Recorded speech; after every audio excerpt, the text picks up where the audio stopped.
Yaxshimizda bugun sizlarga idealiy mening eng oddiy etis usulini olib keldim. Daqtilan videoda bo'lsin. Bundan shaklidan bo'lsa, cho'ng ustamning teoliyo bilan idealiy men cho'p bilan chiqqan teoliyosi cho'choramda yoki chibojin setasanlar bo'ldi.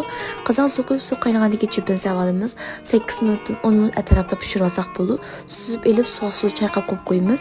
Ketarli saylar bo'lsa, shangu, ko'klaza, qizilza, bosh piyoz, o'zimiz yaxshi ko'rgan saylarni sasak bo'ldi. Shangularni saylarni video o'shalatdan to'rab tayyor qilsak bo'ldi. Qo'shqa har qanday hayşan turdagi qolgushi, qo'ygushi hamimiz bo'ldi. Bugun men shakkidan bo'lsa qo'ygushi, qozon may qo'yib may qizg'andagi go'shtni savolimiz, tuz bilan o'xshashlar go'shtni chin qilib qizartib qo'yib olamiz. Endi bosh piyozni savolimiz. Bosh piyozning mezi paraq chiqib bo'lgandan keyin endi shanguni savolimiz. Shangu yumshab bo'lgandan keyin cho'ng ustamning boyangi teoliyosini savolimiz. Teoliyodan birini savolsak bo'ldi.